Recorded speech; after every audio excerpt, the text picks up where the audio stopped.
നാദേന്ദ്രിയം. രചന ദക്ഷ. അവതരണം ഷാഹുൽ മലയിൽ. Editing Faisal C എന്ന് ഉഞ്ഞേരി. അവൾ അവനെ നോക്കി ചിരിയോടെ പറഞ്ഞ നിമിഷം തന്നെ ക്ഷേത്രമുറ്റത്തേക്ക് അവന്റെ താറ് പൊടി പറത്തിക്കൊണ്ട് വന്നു നിന്നു. അവിടെ ആൾത്തറക്കെടുത്ത് കുഞ്ഞിനെയും പിടിച്ച് നിന്നവൾ കാണുന്നത് ഇട്ടിരുന്ന കറുത്ത നിറത്തിലെ ഷർട്ട് ഊരി അമ്പലത്തിലേക്ക് നടക്കുന്നവനെയാണ്. എന്റെ ദേവി, ഇന്ന് ആ സിംഹത്തിന്റെ വായിലിരിക്കുന്ന മുഴുവൻ ഞാൻ കേൾക്കുന്ന മട്ടുണ്ടല്ലോ. അങ്ങാടി തോറ്റീന്റെ അമ്മയോടെന്ന് പറഞ്ഞ പോലെയാ അതിന്റെ കാര്യം. ഞാൻ കാത്തോണി ദേവി.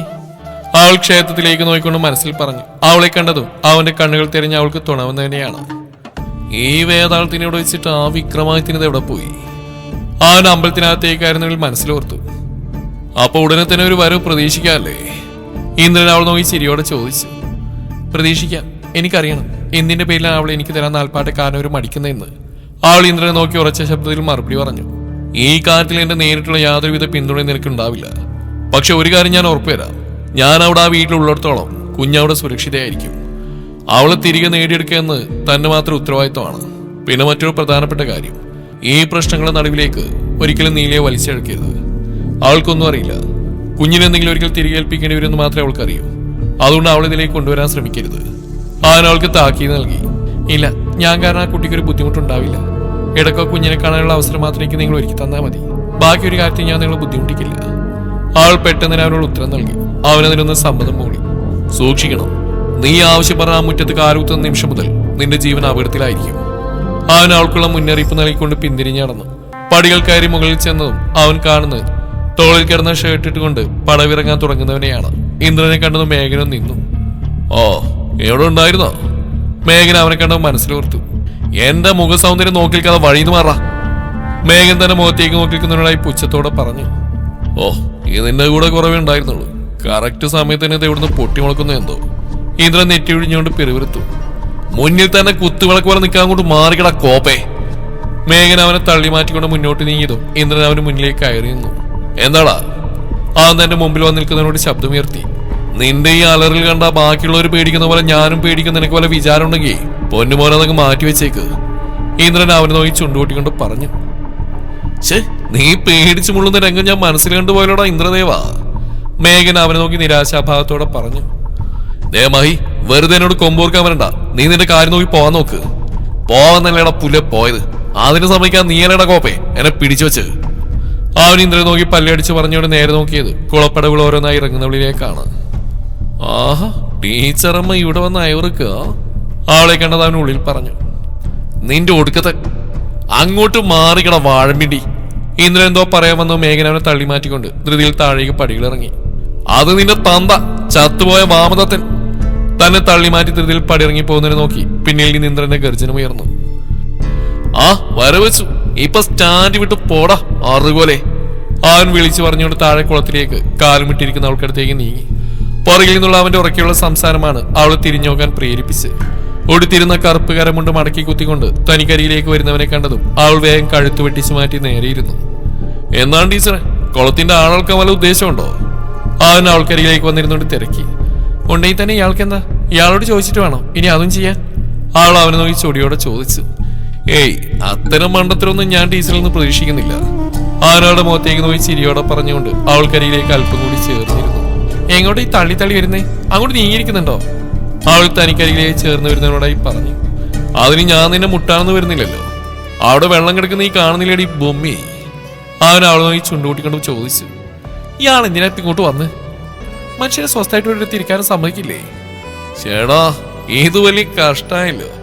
എന്റെ നാട്, എന്റെ അമ്പലം, എന്റെ അമ്പലക്കുളം. ഇവിടെ വലിഞ്ഞു കയറി വന്നിരിക്കുന്നു പോരാ, എന്നിട്ട് എന്നോട് കേൾക്കുന്നു. നീയാള് കൊള്ളാനോടി കുഞ്ഞമ്മണി. അവനവൾ ഒഴിഞ്ഞു നോക്കിക്കൊണ്ട് കാര്യമായി പറഞ്ഞു. അതിന് ഈ പറഞ്ഞൊന്നും ചന്ദ്രമംഗലത്തുകാർക്ക് തീരെഴുതി തന്നിട്ടില്ലല്ലോ. ഉവ്വോ? ഇല്ല, പക്ഷെ ഈ പറഞ്ഞൊന്നും ഇലവത്തൂരുകാർക്കും തീരെഴുതി തന്നിട്ടില്ലെന്നാ ഞാൻ അറിഞ്ഞ്. ശരിയല്ലേ ടീച്ചറെ? അവൻ ചിരിയോടെ പറഞ്ഞു. അവളുടെ മുഖത്ത് പതർച്ച നിറഞ്ഞു. എന്നു മുതലാ ഇലവത്തൂരിലക്കാർ അഷ്ടിക്കുവായില്ലാത്തവരായത്? അവൻ അവൾ നോക്കി ചുണ്ടിൽ വിരിഞ്ഞ ചിരി ഒളിപ്പിച്ചുകൊണ്ട് ചോദിച്ചു. അവൾ തനിക്കുമ്പിൽ ഇരിക്കുന്നവനെ പതർച്ചയോടെ നോക്കി. എന്താടീ ഭൂമി, നിനക്കൊന്നും പറയാനില്ലേ?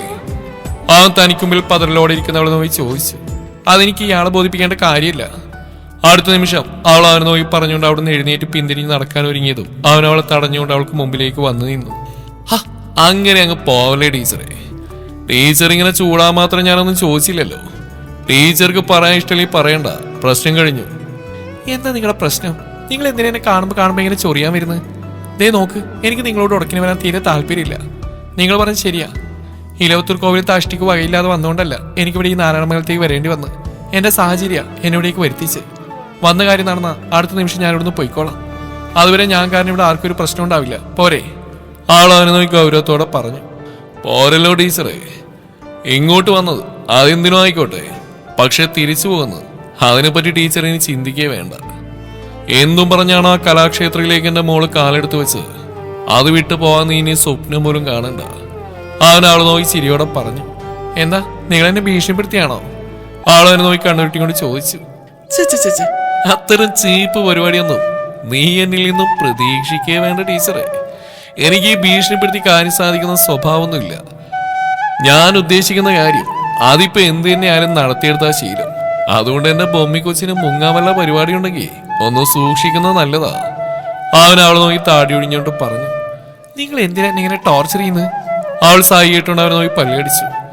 എനിക്ക് ഇഷ്ടമായിട്ട് അവൻ വലിച്ചു നീട്ടിക്കൊണ്ട് പറഞ്ഞു.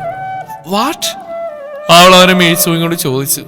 ആ, നിന്നെ ഇങ്ങനെ വാട്ടി നടക്കാൻ ഇഷ്ടമായിട്ടെന്ന്. അവൻ അവളെ നോക്കി ചിരിയോടെ പറഞ്ഞു. ഇഡിയറ്റ്. അവൾ അവന്റെ മുഖത്ത് നോക്കി വിളിച്ചു. Thank you. അവൻ അവളോട് ചിരിയോടെ പറഞ്ഞു. പിന്നെ ടീച്ചറമ്മ എന്ത് വിചാരിച്ചു? നിന്റെ ഈ അപ്സര സൗന്ദര്യം കണ്ട് ഞാൻ പ്രഥമ ദൃഷ്ടിയിൽ തന്നെ പ്രേമപരവശനായി നിന്റെ പുറകെ മണപ്പിച്ചു വന്നാണെന്നോ? അവൻ അവളെ നോക്കി കളിയായിക്കൊണ്ട് ചോദിച്ചു. ഇയാൾ പോയെ, എനിക്ക് ഇയാളോടൊന്നും പറയാനില്ല. അയ്യടാ, നിനക്ക് വേണമെങ്കിൽ നീ ഇവിടുന്ന് ഓടി. നീ അങ്ങ് പറയുമ്പോഴേക്കും ഞാൻ പോവാറടിയായി നിൽക്കുമല്ലേ? അവൻ ചുണ്ടുകൊട്ടിക്കൊണ്ട് പറഞ്ഞു. അതുകൂടി കേട്ടത് അവൾ അവനെ നോക്കി പല്ലടിച്ചു. അതിങ്ങനെ കപ്പലണ്ടി മിഠായി പോലെ കടിച്ച് പൊട്ടിക്കാതെ കേറി പോടി. അവൻ അവളോട് നീട്ടി വലിച്ചു പറഞ്ഞു. അവൾ തലവെട്ടിച്ച് തിരിച്ചുകൊണ്ട് അവിടുന്ന് തിരികെ നടന്നിരുന്നു. ഇഡിയറ്റ്. തിരികെ നടക്കുമ്പോൾ അവളുടെ ചുണ്ടുകൾ ദേഷ്യത്തിൽ ഞൊടിഞ്ഞു. നിന്നെ ഞാനിപ്പോ ഇവിടുന്ന് കെട്ടിക്കാടി ബൊമ്മി. നീ അതിനായി പെട്ടിയെടുത്ത് വെച്ച് ഇരിക്കലേ ഉണ്ടാവൂ. അവൻ മുകളിലേക്ക് പടികയറുന്നവളെ നോക്കി മീശ വിരിച്ചുകൊണ്ട് പിറുവിറുത്തു. അർദ്ധരാത്രി കഴിഞ്ഞ സമയം നാൽപ്പാട് തറവാണ് മുമ്പിൽ ഒരു റെഡ് കളർ പജീറോ വന്ന് നിന്നു. അതിൽ നിന്നിറങ്ങിയവന്റെ കണ്ണുകൾ മുഖത്ത് വെച്ചിരുന്ന ചതുരക്കണ്ണട ഒന്നുകൂടി ഉറപ്പിച്ച ശേഷം തോളൊപ്പം നീട്ടി വളർത്തിയ മുടികളൊന്ന് തഴിയൊതുക്കിക്കൊണ്ട് ഫോണെടുത്ത് അമ്മായി എന്ന് സേവ് ചെയ്ത നമ്പറിലേക്ക് വിളിച്ച് ഒരു കൈ കൊണ്ട് കാലിൽ കിടന്ന ലെതർ ഷൂ അഴിച്ചു മാറ്റി അവൻ ഭൂമുഖത്തേക്ക് കയറി. അല്പനേരം കഴിഞ്ഞതും അവന് മുമ്പിൽ ആ വാതിൽ മലർക്കെ തുറക്കപ്പെട്ടു. ജിത്തു. അത്യധികം വാത്സല്യത്തോടെ അവന് വിളിച്ചുകൊണ്ട് നന്ദിക അവനടുത്തേക്ക് വന്നു. അവൻ അവരെ ഒന്ന് തോളിലൂടെ ചേർത്ത് പിടിച്ചു. എത്ര നാളായിടാ നീ ഇവിടുന്ന് പോയിട്ട്? നിന്നെ വിളിക്കുമ്പോഴെല്ലാം നിനക്ക് തിരക്കോട് തിരക്ക്. അത്ര വലിയ എന്ത് ജോലിയാ നിനക്ക് അവിടെ? അവരവനോട് പരിഭവിച്ചു. ഇഷ്ടമില്ലായിട്ട് കൂടി ഞാനിവിടേക്ക് കാലെടുത്ത് വെക്കുന്ന തന്നെ അമ്മയെ കാണാൻ വേണ്ടി മാത്രമാണ്. അമ്മ എന്റെ കൂടെ വരാൻ കൂട്ടാക്കുന്നുണ്ടാ എനിക്കിവിടേക്ക് വരേണ്ടി വരുന്നത്. അവൻ അവരെയും ചേർത്ത് പിടിച്ച് അകത്തേക്ക് നടന്നു കയറിക്കൊണ്ട് പറഞ്ഞു. ഞാൻ ഇവിടുന്ന് വന്നാ പിന്നെ നിന്റെ അച്ഛന് ഞാൻ ചെയ്തു കൊടുക്കുന്ന ഏറ്റവും വലിയൊരു ഔദാരിയായി പോവത്. അങ്ങനെ ഇപ്പൊ അയാൾ സുഖിക്കണ്ട. ഞാൻ ഇവിടെ ഉള്ളപ്പോ തന്നെ അങ്ങേർക്ക് നാട് നിങ്ങളെ സംബന്ധങ്ങളാ. അപ്പൊ പിന്നെ ഞാനിവിടെ നിന്റെ കൂടെ വന്നിരുന്നുള്ള അവസ്ഥ എന്തായിരിക്കും? അവരവനോട് ചോദിച്ചു. അവന് മറുപടി അവനൊരു ചിരിയിലൊതുക്കി. എന്നിട്ട് എവിടെ അമ്മയുടെ പ്രിയപ്പെട്ട ഭർത്താവ്? ഉറക്കാണോ? ഞാൻ വരുന്ന കാര്യം പറഞ്ഞില്ലേ? അവനവരെ നോക്കി ചോദിച്ചുകൊണ്ട് ഗോവണിക്കരിയിലേക്ക് നടന്നു. ഓ, അങ്ങേരി ചത്തി കിടന്നുള്ള ഉറക്ക. ആരെ വന്ന് കുത്തിയാ പോലും അയാൾ ഉണരില്ല. നീ വരുന്ന കാര്യം ഞാൻ പറഞ്ഞില്ല. പറഞ്ഞിട്ട് ഇപ്പൊ അങ്ങേര് മലമറിക്കാനൊന്നും പോകുന്നില്ലല്ലോ. അവരൊരു പൂച്ചത്തോടെ അവനോട് പറഞ്ഞുകൊണ്ട് അവനൊപ്പം നടന്നു. എന്റെ കുഞ്ഞി, നീ ഇതെന്താ ഇത്ര നേരായിട്ട് ഉറങ്ങാത്തെ? ഒന്ന് ഉറങ്ങിന്റെ പെണ്ണേ. ആൾ പറഞ്ഞുകൊണ്ട് തോളിൽ കിടന്ന് ഞെളിപിരികൊള്ളുന്ന കുഞ്ഞിനെയും കൊണ്ട് മുറിയിൽ നിന്ന് നടുമുറ്റത്തേക്ക് ഇറങ്ങാൻ തുടങ്ങുമ്പോഴാണ് ഗോവണിക്കടുത്ത് നിൽക്കുന്നവരിലേക്ക് അവളുടെ കണ്ണുപോയത്. നിലാവളിച്ച് അങ്ങുവരെ എത്താത്തുകൊണ്ട് അവൾ അവരുടെ മുഖം ശരിക്കും കണ്ടില്ല. ആരോ റൂം തുറന്ന് പുറത്തേക്ക് ഇറങ്ങുന്ന ശബ്ദം കേട്ടതും ആ ഭാഗത്തേക്ക് നോക്കിയവർ കാണുന്നത് കുഞ്ഞുമായി തങ്ങളെ നോക്കി നിൽക്കുന്നവളെയാണ്. അവന്റെ കണ്ണുകൾ നടുമുറ്റത്തിനരികിലെ തൂണിനടുത്ത് നിന്ന് തങ്ങളിൽ തന്നെ മിഴിയുറപ്പിച്ച് നിൽക്കുന്നവൾ തറഞ്ഞു നിന്നു. മുകളിൽ നിന്നുള്ള നിലാവെളിച്ചം അത്രയും ആ മുഖത്തേക്കാണ് വന്ന് പതിക്കുന്നതെന്ന് അവന് തോന്നി. തോളിൽ കിടക്കുന്ന കുഞ്ഞിന്റെ പുറത്തട്ടി കൊടുത്ത് അവരെ നോക്കി നിൽക്കുന്നവരുടെ മിഴികൾ അത്രയും അവരാരാണെന്ന് മനസ്സിലാവാതെ ഉറ്റുനോക്കുന്നുണ്ട്. ഓ, ഇവൾക്ക് രാത്രി ഉറക്കമല്ലേ? നന്ദികി അവൾ അവിടെ കണ്ട ദേഷ്യത്തിൽ മുറുമുറുത്തു. ഓയ്ഷി. അവളിലൂടെ ഓടി നടക്കുന്ന തന്നെ മിഴികളുടെ കടിഞ്ഞാൻ പൂർണ്ണമായി അഴിച്ചുവിട്ടുകൊണ്ട് അവളിൽ നിന്ന് അല്പനേരത്തേക്ക് പോലും ദൃഷ്ടി മാറ്റാതെ അവൻ അവരോട് തിരക്കി. ഓ, അതാണ് ഇവിടുത്തെ രമ്പ നീലി. ഞാൻ പറഞ്ഞിട്ടില്ലേ നിന്നോട്? അവർ അനിഷ്ടത്തോടെ അവനോട് പറഞ്ഞു. യാ അതിനോ? അവനവളെ ആകെ മൊത്തം ഒഴിഞ്ഞു നോക്കിക്കൊണ്ട് അവർക്ക് മറുപടി നൽകി.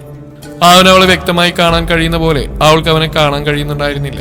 അവർ നിൽക്കുന്നിടത്തേക്ക് വിളിച്ചെത്താത്ത കൊണ്ട് തന്നെ അവർക്ക് മുമ്പിൽ നിൽക്കുന്നവരുടെ മുഖം വ്യക്തമായില്ല. തോളിൽ കിടന്ന കുഞ്ഞ് വീണ്ടും അസ്വസ്ഥ പ്രകടിപ്പിച്ചു തുടങ്ങിയതും അവൾ കുഞ്ഞിനെയും കൊണ്ട് റൂമിലേക്ക് തിരികെ നടന്നു കയറി. അവൻ അവൾ പോകുന്നത് നോക്കിക്കൊണ്ട് നന്ദയ്ക്കൊപ്പം മുകളിലേക്ക് പടികൾ കയറി. അവൾക്ക് ഇപ്പൊ ഇത്തിരി അഹങ്കാരം കൂടിയിട്ടുണ്ട്. ആ ഇന്ദ്രൻ പറഞ്ഞതിനപ്പുറം അവൾ പോവില്ല. അവരവൾ തന്നോട് പറഞ്ഞ വാക്കുകൾ ഓർത്തുകൊണ്ട് അവരോട് പറഞ്ഞു, നമുക്ക് ശരിയാക്കാം അമ്മ, ഞാനിങ്ങ് വന്നില്ലേ, ഇന്ദ്രനെയും ഇന്ദ്രാണിയും ഒക്കെ നമുക്ക് ശരിയാക്കി എടുക്കാം. അവൻ അവരെ ചേർത്ത് പിടിച്ച് പറഞ്ഞുകൊണ്ട് റൂമിലേക്ക് കയറി. ഓവ്, നീ പറച്ചിലൊക്കെ പറഞ്ഞ അടുത്ത ആഴ്ച നീ തിരികെ പോകും, അവരവനോട് പരിഭവിച്ചുകൊണ്ട് പറഞ്ഞു. എന്നാ ഇനി അടുത്തൊന്നൊരു മടക്കയാത്ര ഇല്ലെങ്കിലോ? അവൻ അവരെ നോക്കാതെ പറഞ്ഞുകൊണ്ട് ഇൻസേർട്ട് ചെയ്തിരിക്കുന്ന കാപ്പി നിറത്തിലെ ഷർട്ട് പുറത്തേക്കിട്ട് ഓരോ ബട്ടൺസായി വിടുവിച്ചുകൊണ്ടിരുന്നു. സത്യാണോ മോനെ, നീ ഇനി പോകുന്നില്ലേ? അവനടുത്തേക്ക് നീക്കൊണ്ട് ആകാംക്ഷയോടെ തിരക്കി. കുറെ നാളായില്ലേ ഇങ്ങോട്ടേക്ക് വന്നിട്ട്, ഇത്രയും നാളത്തെ ക്ഷീണമൊക്കെ മാറ്റിയിട്ട് ഇനി ഒരു മടക്കുള്ളൂ. എന്തായാലും ഉടനെ ഒന്നും മടക്കയാത്ര അമ്മ പ്രതീക്ഷിക്കണ്ട. എനിക്ക് മടുക്കുന്നിടം വരെ ഇവിടെ നിന്ന് അറിഞ്ഞു വിളയാടിയിട്ടേ ഈ ജിത്തു ഇനി മടങ്ങിയുള്ളൂ. അത് പറയുമ്പോൾ അവന്റെ ഉള്ളിൽ ആ നിലാവെളിച്ചത്തിൽ മുങ്ങിന്നവളുടെ സൗന്ദര്യമായിരുന്നു നിറഞ്ഞു നിന്നത്. ആ ഓർമ്മയിൽ അവൻ ചുണ്ടുകൊട്ടി ചിരിച്ചു. നീലി. അവളുടെ സുന്ദരമാർന്ന മുഖം തനിക്കുള്ളിലേക്ക് ആവാഹിച്ചുകൊണ്ട് അവന്റെ അത്തരങ്ങൾ വളരെ പതുക്കെ അവളുടെ നാമം ഉച്ചരിച്ചു. എന്താ പറഞ്ഞേ? ഞാൻ കേട്ടില്ല. നന്ദകിയുടെ ചോദ്യമാണ് അവൻ അവളെന്ന മായാവലത്തിൽ നിന്ന് തിരികെ കൊണ്ടുവന്ന്. എനിക്ക് നല്ല ക്ഷീണം, ഞാനൊന്ന് ഉറങ്ങട്ടെ, അമ്മ മുറിയിലേക്ക് പോയിക്കോ. അവൻ അവരോട് പറഞ്ഞുകൊണ്ട് ഇട്ടിരുന്ന ഷർട്ട് ഊരിയെറിഞ്ഞ് ബെഡിലേക്ക് അമിഴ്ന്നു കിടന്നു. എന്നാ ശരി, നീ ഉറങ്ങിക്കോ, ഞാൻ പോവാ, എന്തേലും ആവശ്യമുണ്ടെങ്കിൽ വിളിക്കേ. അവരവനോട് പറഞ്ഞുകൊണ്ട് റൂമിന് പുറത്തേക്ക് ഇറങ്ങി. അവർ പുറത്തേക്ക് പോയി കഴിഞ്ഞതും കമിഴ്ന്നു കിടന്നവൻ പെട്ടെന്ന് മലർന്നു കിടന്നു. ആ ദേവേന്ദ്രനെ കൊണ്ട് ആദ്യമായിട്ട് എനിക്കൊരു നേട്ടം ഉണ്ടായത്. എന്തായാലും അമ്മ പറഞ്ഞ പോലെ ഒരു രമ്പ തന്നെയാണ്. അവനവളുടെ സൗന്ദര്യത്തിൽ മതിമറന്ന് കണ്ണുകൾ അടച്ചുകൊണ്ട് പറഞ്ഞു. നീലി, ഈ ജിതിന്റെ കൈകളാൽ കളങ്കപ്പെടാനാണല്ലോ പെണ്ണെ നിന്റെ വിധി. അവൻ ഉന്മാദറിഞ്ഞ ചിരിയോടെ പറഞ്ഞു. എടാ കോപ്പെ, നീ മാത്രം ബുദ്ധിമാനം കണ്ടിരിക്കുന്നവരെല്ലാം പൊട്ടന്മാരാണെന്ന പോലെ ധാരണയുണ്ടെങ്കിൽ അതങ്ങ് മാറ്റിവെച്ചേക്ക് നീ. രാഹു തനിക്ക് മുമ്പിൽ ഒരു കുപ്പി വാറ്റും പിടിച്ചിരിക്കുന്നതിനെ നോക്കി ദേഷ്യത്തിൽ പറഞ്ഞു. പല രാത്രികളിലും വയലിലെ ഏറുമാടത്തിൽ ഇങ്ങനെ ഒരു ഒത്തുകൂടൽ അത് പതിവാണ്. പച്ചപ്പരവതാനി വിരിച്ച വയലിന് നടുവിൽ ഒരു ചെറിയ ഏറുമാടത്തിൽ രാത്രികാലങ്ങളിൽ മാത്രം കണ്ടുവരുന്ന പ്രതിഭാസമാണിത്. നീ ഇങ്ങനെ ചാടിക്കളിക്കാണ്ട് കാര്യം പറയണ രാഹുല. മേഘൻ കയ്യിലെ കുപ്പിയിൽ നിന്ന് അല്പം കുടിച്ചിറക്കി രാഹുവിനെ നോക്കാതെ പറഞ്ഞുകൊണ്ട് അവിടെ ഒരു പാത്രത്തിലായി വെച്ചിരുന്ന മിക്സറിൽ നിന്ന് ഒരു പിടി വാരിയെടുത്ത് വായിലേക്ക് ഇട്ടു. ഡോണ്ട് ടച്ച് മൈ ടച്ചിങ്സ് പറഞ്ഞുകൊണ്ട് രുദ്രം വീണ്ടും മിക്സർ പാത്രം ലക്ഷ്യം വെച്ച് വരുന്നവന്റെ കൈതട്ടി മാറ്റി. നിനക്കറിയില്ലല്ലേ ഞാൻ എന്തിനെ പറ്റിയാ പറയുന്നെന്ന്? അവൻ മുണ്ടും മടക്കി കുത്തി ചോദിച്ചുകൊണ്ട് മേഘന് മുന്നിലേക്ക് വന്നിരുന്നു. എടാ രമണ, നിന്റെ ഈ ചാട്ടത്ര നല്ലതിനല്ലെന്ന് ഞാൻ പറഞ്ഞേക്കാം. ഇതിപ്പോ ആ പെൺകുച്ച ഒരാഴ്ച വരെ ഇവിടെ നിൽക്കുന്ന ലക്ഷണമൊന്നുമില്ല. അതിനു മുന്നേ ആ പെട്ടിയെടുത്ത് പോകുന്നത് തോന്നുന്നു. എന്ന് വെച്ചാ അതുപോലല്ലേ നീ അതിന്റെ ചെവിയിൽ നിന്ന്? രാഹു തനിക്ക് മുമ്പിൽ കൂസിലേതും കൂടാതിരിക്കുന്നവനെ നോക്കി ചുണ്ടുകൂട്ടി പറഞ്ഞു. എടാ മനുഷ്യന്മാരാരി, കുറച്ചൊക്കെ ഉളുപ്പ് വേണം. എന്തൊക്കെയായിരുന്നു? എന്റെ അമ്മയുടെ പോലെ ആടണം, എന്റെ അമ്മയുടെ പോലെ പാടണം. അതിനവൾ ആടുന്നുണ്ട് പാടുന്നുണ്ട് ഇല്ലടാ തോലിയാർ മണിയാ. മേഘൻ തങ്ങൾക്കരികിൽ ഒരു കുടുക്ക കള്ളും പിടിച്ചിരിക്കുന്ന മണിയെ നോക്കി ചോദിച്ചു. ஆமா தம்பரா, நீங்க சொன்ன மாதிரியே தான். அது மட்டும் இல்ல, அவங்கள பாக்குறதுக்கு ரொம்ப ரொம்ப அழகா இருக்காங்க. അവനൊരു നാണത്തോടെ പറഞ്ഞിരുത്തിയതും ഒരു ചവിട്ടുകൊണ്ട് താഴേക്ക് വീണത് ഒരുപോലെയാണ്. അലവലാതി, എന്റെ അടുത്തിരുന്നതിന് നിനക്ക് അവളുടെ സൗന്ദര്യം വർണ്ണിക്കണം അല്ലടാ കോപ്പേ. നിന്നോടൊക്കെ പലതവണ ഞാൻ പറഞ്ഞിട്ടുണ്ട്, കള്ളും കുടിച്ച് കണ്ട പെമ്പിള്ളരെ പറ്റി പറയാൻ നിൽക്കരുതെന്ന്. അവൻ തനിക്കുമ്പിൽ താഴെ വീണെടുക്കുന്നവനെ നോക്കി ദേഷ്യത്തിൽ അലറി. അയ്യോ മന്നിച്ചിരുങ്ക തമ്പ്ര, ഇനിമേൽ சொல்ல മാട്ടേ. മണീനെ അവനരികിലായി വന്നിരുന്നുകൊണ്ട് അപേക്ഷിച്ചു. അവൻ മണിയെ നോക്കി എന്ന് അമർത്തി മൂളിക്കൊണ്ട് മീശി വിരിച്ചു. അത്രയ്ക്ക് സുന്ദരിയാണോ ഏട്ടാ എന്റെ അടുത്തി? രുദ്രൻ മേഘനടുത്തേക്ക് നീങ്ങിരുന്നുകൊണ്ട് തഞ്ചത്തിൽ ചോദിച്ചു. ഏത് വേട്ടത്തി? അവളെ എപ്പോഴാടാ ഞാൻ കെട്ടിയെടുത്ത്? അവൻ രുദ്രനെ നോക്കി അലറി. അതിപ്പോ എപ്പോ വേണേലും കെട്ടിയെടുക്കാലോ അല്ലേടാ രുദ്ര? രാഹു ചോദിച്ചുകൊണ്ട് രുദ്രന്റെ തോളിലൂടെ കൈയിട്ടു. പിന്നെ എനിക്ക് അതല്ലേ പണി. അവൻ തന്നെ മുഖത്തെ കള്ളത്തിൽ ഒളിപ്പിക്കാൻ ശ്രമിച്ചുകൊണ്ട് അവരെ ഒന്ന് ഇടം കണ്ടിട്ട് നോക്കി പറഞ്ഞു. എടാ മോനെ മേഘനാഥ, കാള വാല് പൊക്കുന്ന കണ്ടാലും അറിയാം അതെന്തിനാണെന്ന്. ഇതുവരെ ഇല്ലാത്ത ഇളക്ക് നീ 30-ാം വയസ്സിൽ ഇളകി കൂട്ടണമെങ്കിൽ അവള് നിന്റെ നെഞ്ചും തുറന്ന് അകത്ത് കയറി കൂടിയതുകൊണ്ടാണെന്ന് മനസ്സിലാക്കാതിരിക്കാൻ ഞങ്ങൾ കുടിക്കുന്നതേ പച്ചവെള്ളമല്ലാണ്ടിരിക്കണം. രാഹു തനിക്ക് മുന്നിൽ യാതൊരു കൂസലില്ലാതിരിക്കുന്നവരെ നോക്കി പുച്ഛത്തോടെ പറഞ്ഞു. പിന്നെ കണ്ടിടത്തോളം എല്ലാം കൊണ്ട് അവൾ നിന്നെ കടത്തി വിട്ടുന്നതിനാ. അതിപ്പോ സൗന്ദര്യത്തിലായാലും വിദ്യാഭ്യാസത്തിലായാലും തന്റെ ഇടത്തിലായാലും. അതുകൊണ്ട് എന്റെ മോനൊരു പൊടിക്കൊന്ന് ഒതുങ്ങുന്നത് നല്ലതാ. രാഹുവിനെ നോക്കി കാര്യമായി പറഞ്ഞു. ഒന്ന് പോയടാ, എനിക്കൊന്നും വേണ്ട തന്റെ അടിയെ. അല്ലേ നാട്ടിൽ വേറെ പെണ്ണുങ്ങളില്ലല്ലോ. അവിടെ കൊടുക്കുന്ന ജാട കണ്ടാലേ അറിയാം അവളെ അടുപ്പിക്കാൻ കൊള്ളത്തില്ലെന്ന്. ബൊമ്മി. മേഘൻ രാഹുവിനെ ഒന്ന് ഇടം കണ്ടിട്ട് നോക്കി ചൊടിയോടെ പറഞ്ഞു. പിന്നെ എന്തിനാണാവോ തമ്പുരാതിനോട് പോരിനില്ലെന്ന്? രാഹു അവന് മുമ്പിൽ കൈകെട്ടിന്നുകൊണ്ട് ഗൗരവപൂർവ്വം ചോദിച്ചു. അവൾക്ക് ഒരെല്ല് കൂടുതലാ, അതൊന്ന് ഒടിച്ചു കൊടുക്കണം. അവൻ മീശ പിരിച്ചു വെച്ചുകൊണ്ട് പറഞ്ഞു. ഓവ്, എല്ലൊടിക്കാൻ പോയി അവസാനം അവൾ നിന്റെ വാരിയിലാണെന്ന് പറഞ്ഞു വരാഞ്ഞാ മതി. രാഹു മേഘനെ പുച്ഛിച്ചുകൊണ്ട് പറഞ്ഞു. വാരിയല്ലടാ നാറി, വാരിക്കുഴി. പിന്നെ ഒരു പെണ്ണ് വന്നു കയറിയത് അവളുടെ പുറകെ കയറും പൊട്ടിച്ച് ഓടാനേ എന്റെ തന്ത സോമശേഖരനല്ല, വാമദത്തനാ. അവന്റെ അമ്മൂമ്മയുടെ ഒരു വാരിയില് അവള് മാടാ. അവൻ കയ്യിലെ കുപ്പിയിൽ ബാക്കിയുണ്ടായിരുന്ന ഒറ്റയടിക്ക് വായിലേക്ക് അമിഴ്ത്തിക്കൊണ്ട് മുന്നിൽ നിൽക്കുന്നവനെ തള്ളി മാറ്റി ആ വരമ്പിലൂടെ മുന്നോട്ട് നടന്നു. ആഹാ, എന്താ പോക്ക്! ഉത്തരം മുട്ടിയ വായിൽ തോന്ന് വിളിച്ചു പറഞ്ഞ തടിയപ്പം നിന്റെ ഏട്ടന്റെ തൊട്ടിയ സ്വഭാവം മാത്രം ഒരു കാലത്തും മാറാൻ പോകുന്നില്ലടാ രുദ്ര. രാഹു തനിക്ക് മുന്നിലൂടെ മതം പൊട്ടിയ പോലെ നടന്നു പോകുന്നവനെ നോക്കിക്കൊണ്ട് പറഞ്ഞു. കാതിന് ഇമ്പമേയിക്കൊണ്ട് സപ്തസ്വരങ്ങൾ ഓരോന്നായി ആ കലാക്ഷേത്രയുടെ കരിങ്കൽ ചുമരുകളെ ഭേദിച്ച് പുലർക്കാല ശബ്ദ താരാവികൾക്കൊപ്പം ലയിച്ചു ചേർന്നു. താഴെയിരുന്ന് കുട്ടികൾ സംഗീതം ചൊല്ലിക്കൊടുക്കുന്നതിൽ നിന്ന് ദൃഷ്ടി മാറ്റാതെ അവൻ അതിനകത്തേക്ക് വലതുകാൽ വെച്ച് കയറി. സമയം ഇത്തിരി വൈകിയാണ് അവൻ വന്ന്. അകത്ത് കയറി വരുന്നവനൊന്ന് നോക്കിക്കൊണ്ട് തന്നെ അവൾ കുട്ടികൾക്ക് പറഞ്ഞു കൊടുത്തുകൊണ്ടിരുന്നു. അവൻ കഴിഞ്ഞ ദിവസം ഇരുന്ന പോലെ തന്നെ ആ ഊഞ്ഞാലിരുന്ന് അവളുടെ ഓരോ ചലനങ്ങളും വീക്ഷിച്ചുകൊണ്ടിരുന്നു. ഒരു മഞ്ഞ നിറത്തിലെ കോട്ടൺ സാരിയാണ് അവളുടെ വേഷം. അതിനോട് ചേർന്ന മഞ്ഞ നിറത്തിലെ ബ്ലൗസും മുഖത്തൊരു ചന്ദനക്കുറയും ചുവന്ന കുഞ്ഞിപ്പൊട്ടും സ്ഥാനം പിടിച്ചിട്ടുണ്ട്. ആ തുടുത്ത കുഞ്ഞിമുഖത്ത് വിരിയുന്ന കുഞ്ഞി പുഞ്ചിരിയിലേക്ക് ഒരു തവണ നോക്കിയാൽ പിന്നെ കണ്ണു മാറ്റാനാവാതെ നോക്കി നിന്നു പോകും.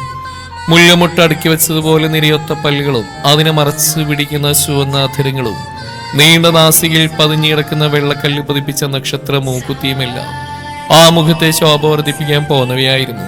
അവന്റെ കണ്ണുകൾ പക്ഷേ പതിഞ്ഞിരുന്നത് താളം പിടിക്കുന്ന കൈകൾക്കൊപ്പം ചലിക്കുന്ന ആ ഒറ്റ രുദ്രാക്ഷത്തിന്റെ കൈച്ചയിലായിരുന്നു.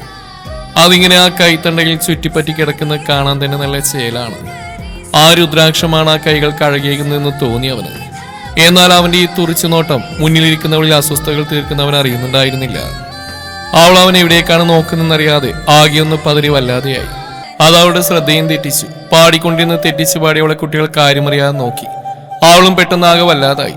പക്ഷെ ഒരാൾ മാത്രം ഇതൊന്നും അറിയാതെ ആ കയ്യിലെ രുദ്രാക്ഷത്തിലേക്ക് തന്നെ കണ്ണും പതിപ്പിച്ചു വെച്ചിരിക്കുന്നുണ്ട്. എന്താ ടീച്ചറെ, എന്താ പറ്റിയേ? ഉണ്ണിക്കുട്ടിന്റെ ശബ്ദം അവിടെ ഉയർന്നു കേട്ടപ്പോഴാണ് അവൻ ബോധവാനായത്. അവൻ കാര്യമറിയാതെ മുന്നിലേക്ക് നോക്കി. സമയം ഒത്തിരി ആയില്ലേ, ഇനി നിങ്ങൾ പോയിക്കോളും, ബാക്കി നാളെ നോക്കാം. അവൾ തന്നെ കാര്യമറിയാതെ നോക്കിയിരിക്കുന്ന കുഞ്ഞുമുഖങ്ങളിലേക്ക് നോക്കി ചിരിച്ചുകൊണ്ട് ഉള്ളിലെ പതറിൽ മറിച്ച് പറഞ്ഞു. അവളത് പറയേണ്ട താമസം അവർ ഓരോരുത്തരായി എഴുന്നേറ്റ് പുറത്തേക്ക് നടന്നു തുടങ്ങി. അവരെല്ലാവരും പുറത്തേക്ക് പോയി കഴിഞ്ഞതും അവൾ തനിക്ക് മുമ്പിൽ ഊഞ്ഞാലിൽ ഒരു കാൽ മടക്കി മറ്റേ കാൽ തുടയിലേക്ക് വെച്ചിരുന്ന് തന്നെ നോക്കുന്നവനെ ഒന്ന് കടുപ്പിച്ച് നോക്കി. അവളുടെ ആ കടുപ്പിച്ചുള്ള നോട്ടം കണ്ടതും അവൻ കാര്യം മനസ്സിലാവാതെ നെറ്റി വിളിച്ചു. എന്താ നിങ്ങൾ ഈ ചെയ്യുന്നെന്ന് വല്ല ബോധമുണ്ടോ ചന്ദ്രമംഗലത്തെ ചെറിയ തമ്പുരാന്? അവളൊരു കൂസലുമില്ലാതെ തന്നെ നോക്കിയിരിക്കുന്നവനെ നേരെ കണ്ണുരുട്ടി നോക്കിക്കൊണ്ട് ചോദിച്ചു. ഞാൻ എന്ത് ചെയ്തുന്നാ?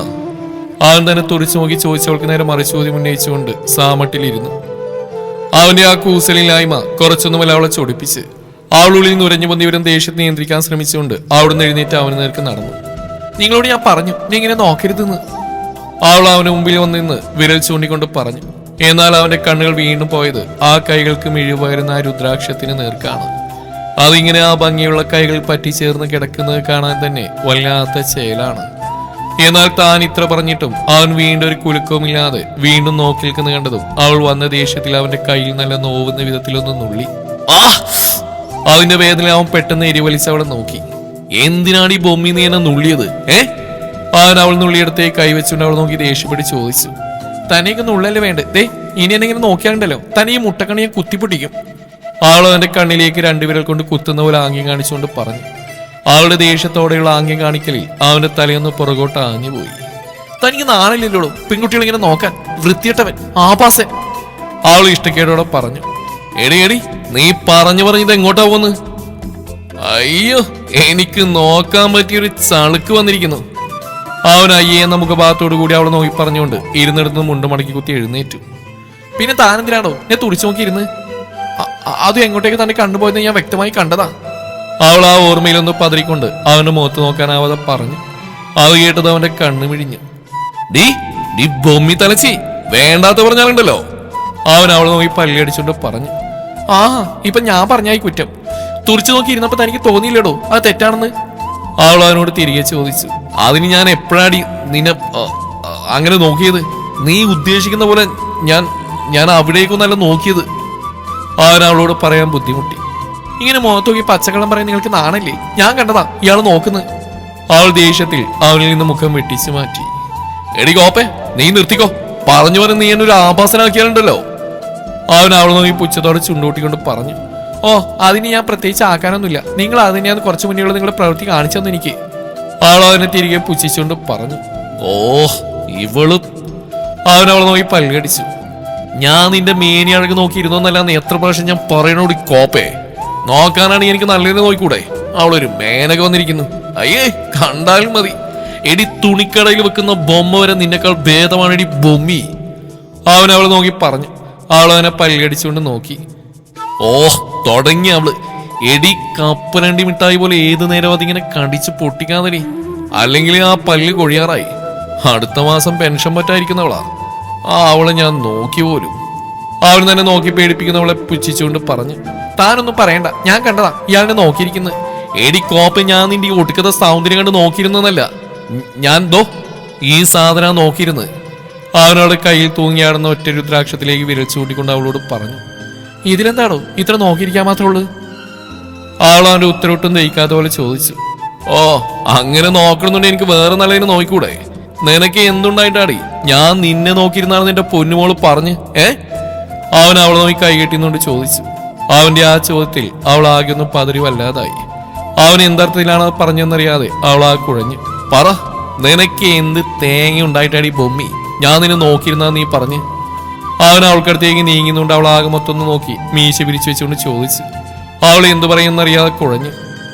എന്നോട് മര്യാദ സംസാരിച്ചില്ലുണ്ടല്ലോ. അവൾ അവനെ നേർക്ക് വിരൽ ചൂണ്ടിക്കൊണ്ട് പറഞ്ഞു. അതിന് ഞാൻ എന്ത് മര്യാദയുടെ കാണിച്ച്? നീ ഞാൻ ചോദിച്ചതിന് ആദ്യം ഉത്തരം പറയൂ. നിനക്ക് എന്ത് തേങ്ങ ഉണ്ടായിട്ടടി ഞാൻ നിന്നെ നോക്കിയിരുന്നാണ് നീ പറഞ്ഞ്? അങ്ങനെ സ്വയം എല്ലാം തികഞ്ഞ സൗന്ദര്യധാമാണെന്ന് അവരുടെ ചിന്തയുണ്ടെങ്കിൽ എന്റെ കുട്ടി അതങ്ങ് മാറ്റി വെച്ചേക്ക്. അതിന് മാത്രമൊന്നും എന്റെ കുട്ടിക്ക് ഒന്നുമില്ല. പിന്നെ ഈ രണ്ട് മത്തങ്ങാക്കവളും ചളങ്ങി ഇണക്കിയിരിക്കുന്ന ഒരു മോന്തി ഉണക്കം പോലെ ഇരിക്കുന്ന ശരീരവും അയ്യോ പൊത്തോന്നുള്ള നടപ്പും, പിന്നെ കൂട്ടത്തിൽ ഭേദന്തോ ഈ കാണുന്ന ചകിരിനാര. അവൻ ചുണ്ടുകൊട്ടിക്കൊണ്ട് പറഞ്ഞു നിർത്തിയതും അവളവനെ എരിച്ചുകളയും ഇതൊന്നും നോക്കി. പിന്നെ കുറച്ചുകൂടി കഴിഞ്ഞാൽ ചിലപ്പോ ഞാനിപ്പോ പറഞ്ഞ അഭിപ്രായം മാറാൻ സാധ്യതയുണ്ട്.